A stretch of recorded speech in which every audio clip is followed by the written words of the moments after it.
Thanks for joining us from the Ohio AgNet, the voice you know with the news you trust studio, sponsored by BASF, where you can count on the trusted performance of Allevo seed treatment to protect your soybean crop. Well, an absolutely beautiful day outside right now. Bright sunshine, 72 degrees on my barn thermometer as I take a look out the window. Here at the farm, the crops could definitely use a drink of rain, but it does not look like that is in the near future, so it's a great time to get some hay made and other jobs done outside. A couple quick calendar reminders. Tune in on Wednesday as Dale will be broadcasting from the Hancock County Fairgrounds. That all thanks to Nutrient Ag Solutions and the Hancock County Farm Bureau. And a reminder, today and tomorrow, Technology Days continues in Atlanta, Indiana. Let's check in now with Allison Kinney as she has an update on cattle prices. The question is, how much higher can cattle prices go before the herd expansion starts rolling? Lee Schultz, a chief economist for livestock with Ever.ag, says cattle prices aren't done climbing. Well, I think it's twofold.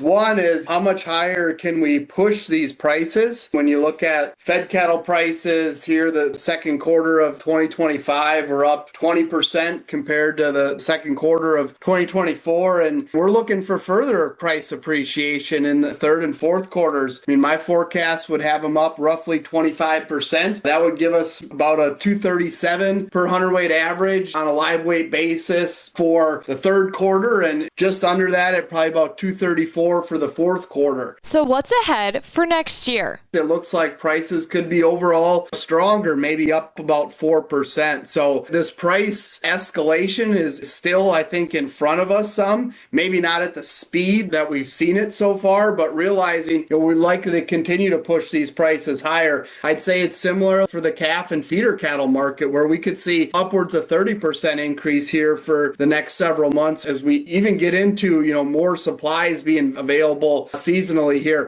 While prices are as high as they've ever been, it's also time for producers to be vigilant about managing risk, as those prices will come down again. I like to remind producers, this is the point of maximum financial risk, is when we are at these contract highs and price heights. That's the important time to really look at the risk from a placement standpoint or from where these calf prices will be for cow-calf producers, and realizing that there's a lot of reasons to manage some of that downward price risk. Again, that's Lee Schultz of Ever.ag. And thanks, Allison. A reminder, today at noon, the USDA's Cattle on Feed report for August 1 will come out. It will be interesting to see how that impacts the markets. Well, let's take a look now at your Friday weather forecast brought to us by Seed Consultants. Simply better performance, online at seedconsultants.com. Dry today with temperatures a little bit warmer than what we saw yesterday. I'm Chief Meteorologist Ryan Martin. Quick forecast look for Ohio here.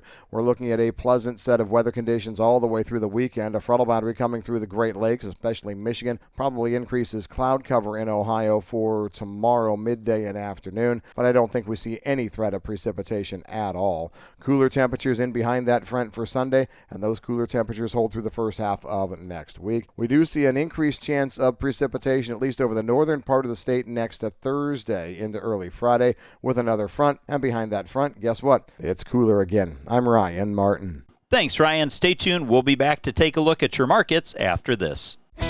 When you're buying seed, there's more to a transaction than money. You're exchanging time and trust, hoping each decision adds up at harvest. Seed Consultants sales professionals don't take that lightly. With products made to excel in the Eastern Corn Belt and agronomic knowledge that stands up to the test, we're all about the same things you are: reliability and results. Buy into a better seed experience. Visit seedconsultants.com to view our corn and soybean lineup. Let's get an analysis on today's markets from Leist Mercantile. This update brought to us by Brandt, helping growers take control for over 70 years. This is Ryan Metzger with Leist Mercantile, providing you with your end-of-the-week technicals. These technical indicators, of course, are the price levels in which futures find support and where futures find resistance. December 25 corn futures has the first level of support seen at $4.05 and the first level of resistance at $4.1575. November 25 soybean futures has the first level of support at $10.40 and the first level of resistance at $10.6425. These 25 wheat futures has the first level of support seen at $5.2525 and the first level of resistance at $5.34. Please visit our website at leistmercantile.com to learn more about our grain marketing program and crop insurance services. And thanks, Ryan. Let's take a look now at how the markets are trading. Today's update brought to us by Seed Consultants. Simply better performance online at seedconsultants.com. Well, September corn is trading up a half a penny at $3.87 3/4, and the December new crop is also up a half a penny at $4.12 1/4. September soybeans are trading 3.5 cents higher at $10.38, with November new crop beans up 4 pennies at $10.60, and wheat for September is currently unchanged at $5.07. Now, if we take a look in the livestock side, and we mentioned today's USDA's August 1 cattle on feed report comes out, it is having an impact on trade as we find August live cattle currently trading down a nickel at $238.60. September feeder cattle are down 27.5 cents at $357.75. And in the hog market, October lean hogs are trading up $1.35 at $91.27 1/2. Thanks for joining us and enjoy a beautiful late summer Friday afternoon. This is the Ohio AgNet.